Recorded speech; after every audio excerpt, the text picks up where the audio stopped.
leen sàccum jur mi dafa di fléau boo xamante ni dafay impacter koom-koomu réew mi et suñu région yi nga xamante ni moo di Fatick Kaolack ak Kaffrine ñoom aussi vraiment dañ ci am impact. bi ñu saytoo donc ci premier semestre bi lu tollook ñaar téeméer ak juróom-ñetti fukki bett sàcc nañ ko. jot nañu retrouver à travers nos opérations de sécurisation lu tollook téeméer ak juróom-ñetti fukki jur. jot nañu teg loxo aussi lu tollook juróom-ñetti fukk ak ñetti nit pour différentes infractions vol de bétail complicité abattage clandestin ainsi de suite donc looloo waral tey ñu ne nañu toog jéem a dajeek les acteurs maanaam les coordonnateurs des différentes commissions de lutte contre le vol de bétail yi nekk dans les régions pour ñu mën a d'abord def diagnostic saytu liggéey bi nga xam ne def nañ ko. lan mooy les points forts lan mooy sunu force sunu faiblesse lan mooy sunu opportunité et menace ñu mën ko dégager bi ñu pare ci loolu aussi ñu mën a xool ci ban cadre la ñu mën a méngale maanaam méngale sunuy action sur le terrain et aussi requérir vraiment yenn recommandations yi. recommandations yi bëri na am na ci nag yoo xamante ni dañuy dem dans le sens de vraiment jéem a moderniser système identification bétail yi.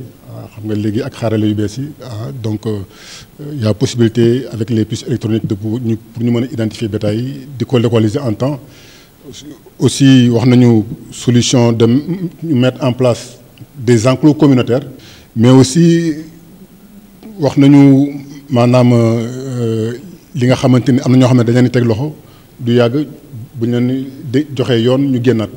loolu aussi bokk na ci recommandation yi dinañ ko remonter ci kilifa yu mag yi pour ñu am ci solution. Bon, le vol de bétail en tout cas constitue un fléau qui impacte sur l'économie nationale et en général et en particulier sur le monde rural. Et les régions de Fatick, Kaolack et Kaffrine ne sont pas épargnées.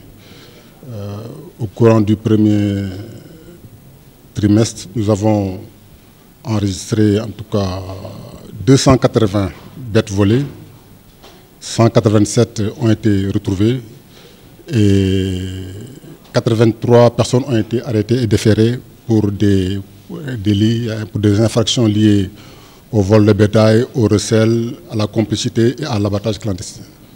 Donc ce qui a en tout cas justifié en tout cas la pertinence de cette rencontre. Pour d'abord faire un diagnostic de la situation, analyser en tout cas les forces, les faiblesses, revoir encore les opportunités et menaces. Il s'agit aussi vraiment de voir dans quel cadre on pourrait harmoniser les différentes stratégies de lutte pour avoir une nouvelle posture et combattre efficacement ce fléau. Et in fine, donc, des recommandations ont été formulées par les différents participants et ces recommandations seront portées à la connaissance du peuple. Parmi ces recommandations figure entre autres, en tout cas, la mise en place d'un système d'identification du bétail à l'ère de l'intelligence artificielle et des nouvelles technologies. Il s'agit aussi, entre autres, d'installer des enclos communautaires pour mieux sécuriser le bétail. Il s'agit aussi vraiment en tout cas, de réglementer la vente du bétail.